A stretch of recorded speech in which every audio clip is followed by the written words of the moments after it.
Hedgeline is managing partner at Kleiner Perkins. Welcome to Bloomberg West. So, as I said, you have seen a lot. You lived through Google's IPO. You said a year ago that we were in the second inning of digital. Where are we now? Is that inning over? Is it still going? I think this is like Silicon Valley 3.0. 1.0, the PC, 2.0, the internet, and 3.0 is the mobile internet. But what makes it so different and why there's so much activity going on is we have social media coming together with mobile, coming together with local services. And the convergence of those three trends are leading to an enormous amount of innovation, activity, and entrepreneurship, unlike anything that I think I've ever seen. So when you look at the convergence of all of those trends, there's more startups out there than ever before. How do you, as we've been talking about earlier, separate the signal from the noise? Where do you see the best opportunities? Well, the best opportunities, it sounds trite, but you're obviously going after large marketplaces with great entrepreneurs. And it's the ones that know how to leverage the social media fabric in whatever consumer offering they're presenting to the customer. And that takes its place in all mobile investments today. It's taking its place in any consumer-facing internet companies today.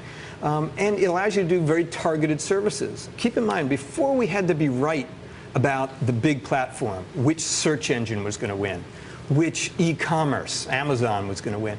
Now, because of the ubiquity of the internet and the fact that people can get on it from all over the place, you can do very targeted consumer services. Things like Chegg around renting textbooks, or LifeLock around identity theft protection. And they can be very big. That's new. So the ability to target, because of the ubiquity, and create very large companies is a pretty new phenomenon. So talking about trying to find those big wins, Dropbox just raised a big round today, Greylock and Index, later stage. KP has invested later stage in companies like Twitter and Groupon. Why are we seeing more traditional VCs doing that? Well, you're seeing an opportunity to enter into a company at multiple stages of its development. Traditionally, Kleiner Perkins and some of the other venture firms you named are pretty early stage. We are seed investors, Series A investors, and that's still what we mostly do. And isn't that ideal, because then you can help shape the companies as they grow? That's the value-add services a venture capitalist brings to a board and an entrepreneur. Is how do you help recruit the right teams, put the strategy together, help them grow, become big companies in the future. But the later stage growth opportunities are coming along where you either might have missed something at the early stages and you wanted to get involved, or you just see an investment opportunity for your investors to make money. And so you'll enter in at a higher price with still the opportunity for upside. Now, you guys are in most of the big names, Twitter, Groupon, Zynga, Facebook. We try hard. Let's talk a bit about Facebook. There was a report a few days ago that for the very first time, 0 Facebook shares sold on the secondary markets. Any concerns there about creating liquidity in the current environment, harsh economic conditions, market volatility? My comments aren't really about Facebook, but it's about the concept of secondary markets. I think it's very important for investor and entrepreneur and management teams to stay aligned.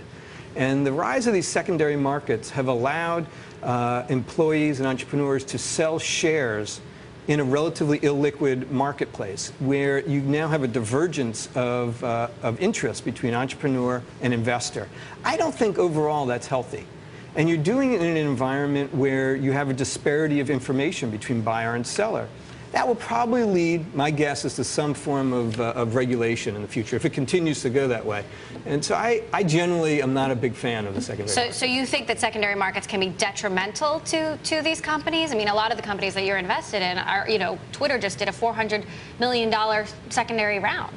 Well, secondary rounds are different than secondary markets. But it's to cash out employees. And that's going to happen. And it's going to, it's probably going to continue to be a trend. I do think, though, that if you try and institutionalize it, which is the concept of the secondary markets, who, by the way, have good businesses and they seem to be doing well, I think you run the risk of management teams and board members and investors starting to diverge in what their ultimate goal is, which is to build a big, valuable, sustainable company with the eye towards how do I create future value, not take value off the table too early. Now, talking about teams, Mary Meeker, longtime tech analyst, joined you guys about a year ago. How is she fitting in? Where is she fitting in? I know she just presented at Web 2.0 today. Mary's great. We're all these guys that came out of operating roles and get involved at a very early stage of venture building.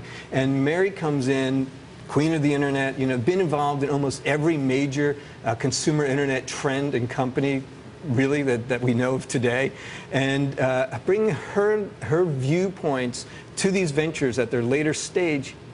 What CEO wouldn't want that? Who wouldn't want Mary Meeker associated with their companies and working with them as they plan to go public, as they plan to go to that next stage? From our standpoint, she's just a pleasure to have around the office. She's taught us all about things like discounted cash flows and stuff that we don't typically do at the very early stage. Now, talking about the later stages, one of your portfolio companies is Jive. They recently filed for an IPO despite this talk of market volatility and that the IPO window had closed. I mean, do you think there is such a thing as an IPO window, or can good companies go out whenever? I used to say, because it's a pretty trite thing to sort of say, good companies can always get out. We've never seen the market volatility like we've seen the past bunch of months. And it causes a level of pause because investors don't know how to value a new offering and a new issue. And so you have seen a virtual closing of the marketplaces, but there's a pent-up demand from high-quality companies that are getting ready, we believe, to be public companies. And I do think they're going to get out. And I do think that there will be a window for those companies that are at the more mature end of the scale. And we're seeing a report that Groupon, which has been, of course, a very controversial potential listing, is planning to start its roadshow next week. Do you agree that even a Groupon should be just going for it and going strong? I'm very happy for Groupon. All right, we'll leave it there. Now, let's talk a little bit about security. I know you used to work at Symantec, and security is one of the areas that you're very passionate about. How would you describe the kind of threat level that we're facing now? It's the highest I've ever seen it. And I've been in the security market for 25 years. I've worked on all sorts of security companies and technologies. The amount of data and information being stored at large corporations on behalf of individuals or on behalf of those companies is growing exponentially. Where there's data, there's crime.